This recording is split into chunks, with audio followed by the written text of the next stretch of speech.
Welcome to The Criminologist, the podcast dedicated to educating and entertaining our listeners. We bring you subject matter experts from around the world and share the latest and greatest evidence-based practices and interventions to help individuals desist from a life of crime and delinquency. Now, please welcome the host of The Criminologist, Joseph Arvidsson.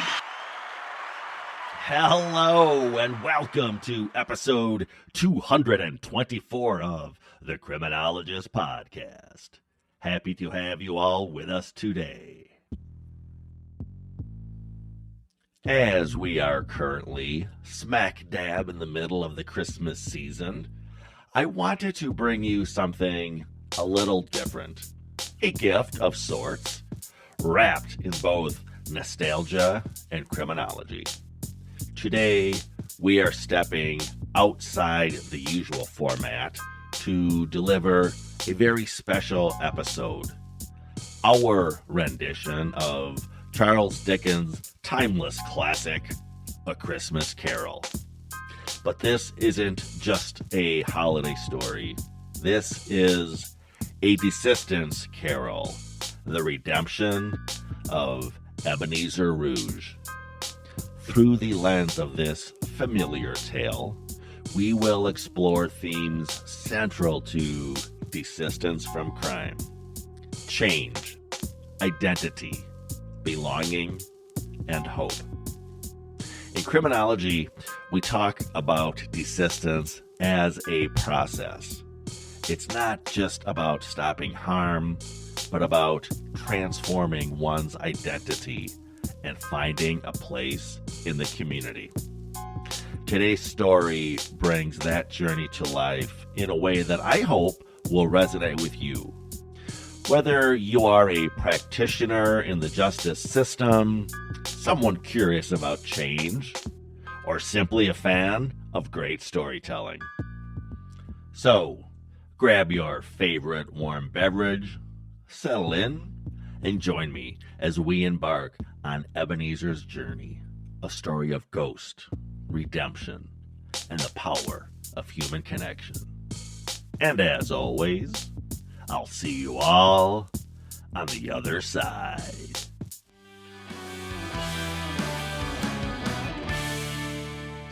It was a night unlike any other.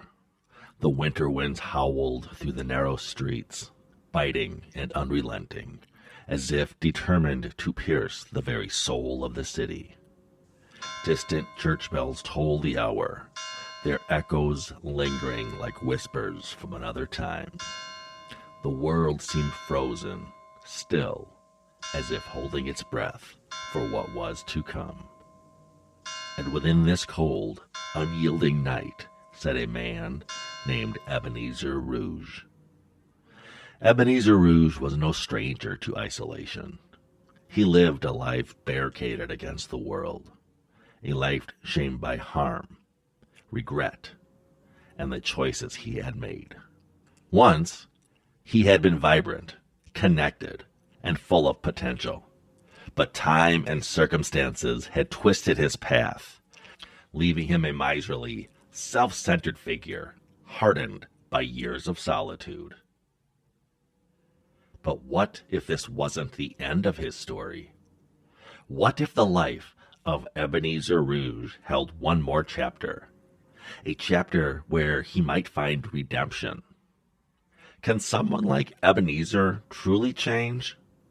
And what does it take to leave behind a life of harm and step into a life of hope?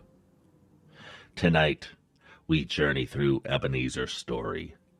His tale will be guided by three ghostly visitors, each holding a mirror to his life. These aren't just spirits of Christmas. They're spirits of change, embodying the journey of desistance from crime. The first ghost, primary desistance, represents the moment where behavior changes. It's where harm stops, but the inner transformation has yet to begin. The second ghost, secondary desistance, is the turning point. the redefinition of identity.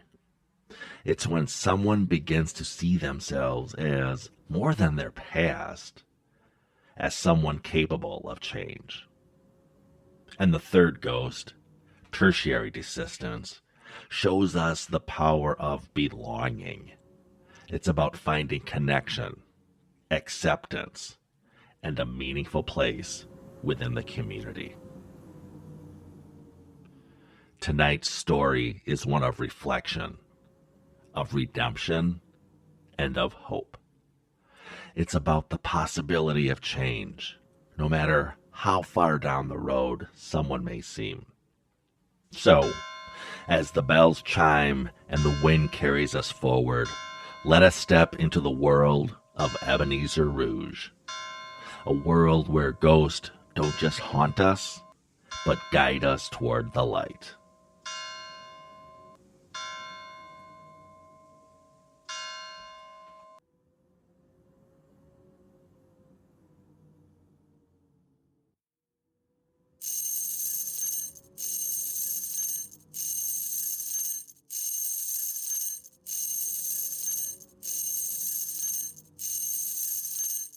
As Ebenezer Rouge sat alone in his dim, flickering room, the fire barely giving off enough warmth to stave off the cold, he heard it. A sound unlike any he had known. Chains, heavy and deliberate, dragging closer and closer until at last they stopped. Ebenezer Rouge, you know me well, or at least you once did. Who speaks? Show yourself or be gone. Do you not recognize your partner? It is I, Jacob Marley, bound in chains, forged by my own chains of selfishness, and greed. Each link represents the life I could have, but did not. Marley? No, it cannot be. You're dead. Gone these 7 years. And yet, here I stand, a warning tree. The path you is the same. Unless you change your ways, your fate will be far worse. Ah, humbug. What nonsense is this? Chains? Spirits? Fate? Leave me to my business. Remember, Ebenezer, it is not.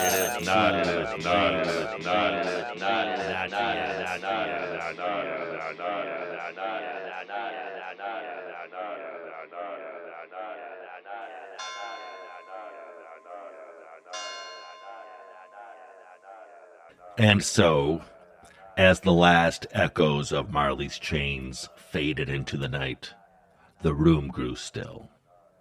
But not for long, for the first of the spirits Marley foretold had arrived, the Ghost of Desistance Past.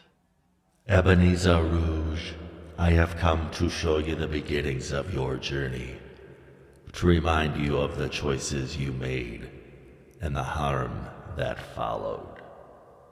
I want none of this. Leave me be. My past is of no consequence. You will see, Ebenezer, for you must see. Come, let us journey together. The ghost led Ebenezer back through the years, to a time when life held promise and hope. But as the scenes unfolded, so did the cracks in Ebenezer's path. Moments of neglect, opportunities lost, bonds severed by anger and pride. Here, Ebenezer, is where your choices began to shape your life. The family you turned away, the friends you abandoned.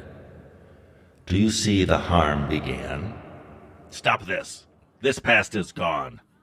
What use is this now? The past is the foundation of your present, Ebenezer.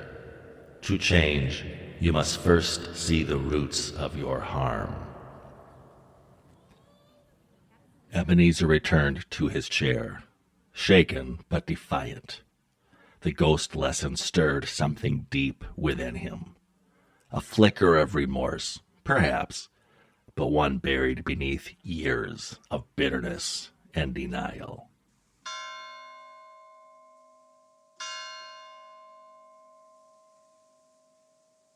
But the journey was far from over, for 2 more spirits awaited, each with their own truths to reveal.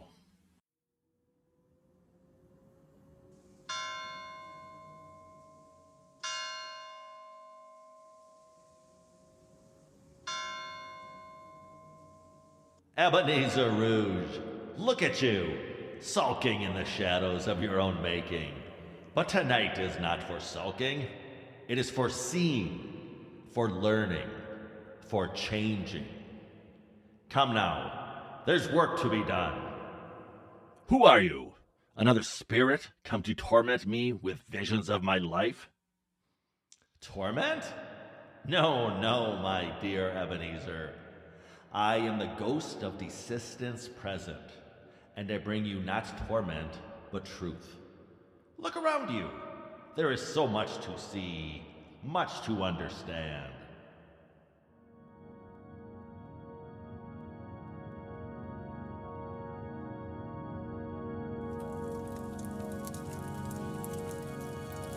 The spirit brought Ebenezer to a small, humble home.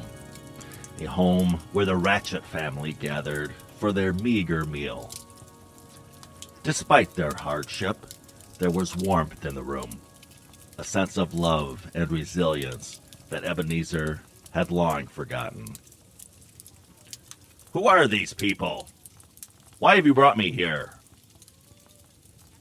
These are the Ratchets, people whose lives have felt the ripple of your actions. Bob Ratchet, who once worked for you, now struggles to provide for his family. Yet look at them. See how they persevere, how they lift each other up, even in the face of hardship. God bless us, everyone! They are poor, yet they seem richer in spirit than I have ever been. How can this be? Because they know the power of connection, of community, of hope. These are the things you have denied yourself, Ebenezer. But it's not too late. Must I see more? What is this place? This is your nephew Fred, hosting his Christmas gathering. Year after year, he invites you, hoping you'll join, hoping you'll see that you are not alone, and yet you always refuse. Uncle Ebenezer is always welcome here, no matter what. Perhaps next year he'll join us and share in the joy. He speaks of me with kindness, after all I've done to push him away. Yes, Ebenezer, because he sees not who you are, but who you could be. And that is at the heart of change. Recognizing the possibility of becoming more than your past.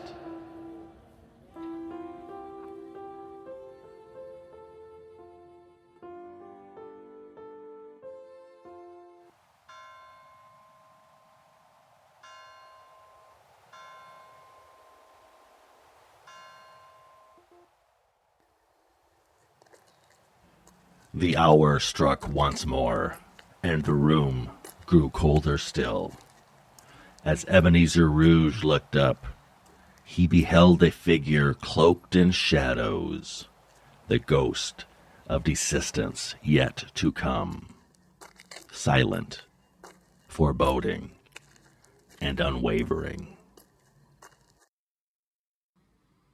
You are the spirit Marley spoke of, the ghost of desistance yet to come. I fear you more than the others, but I will go where you lead, for I must know my fate.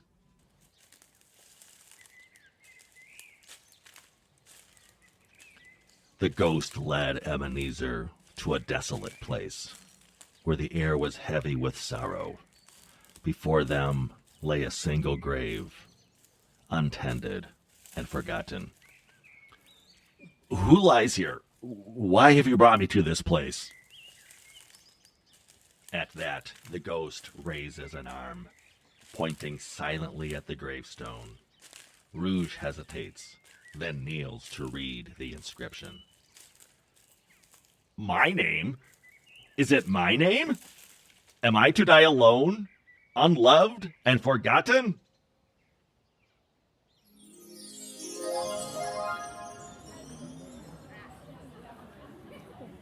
But the ghost had more to show. The scene shifted to a bustling gathering, a place of warmth, connection, and joy. Who are these people? What is this place? To Uncle Ebenezer, a man who gave so much to this community and brought joy to us all. Is this my future? Could this truly be me? Spirit, tell me, are these the shadows of things that will be, or only things that may be? Tell me I can change this. I wish to belong. I wish to give back.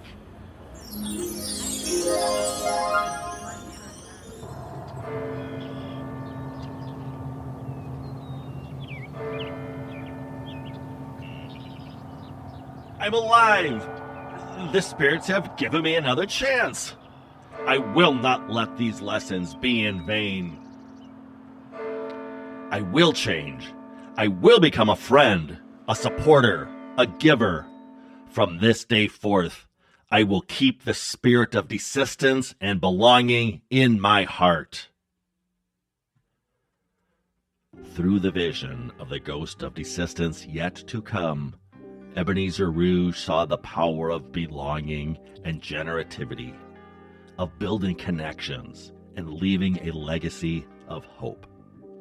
His story reminds us that change is always possible, and that the path to desistance is as much about community as it is about self.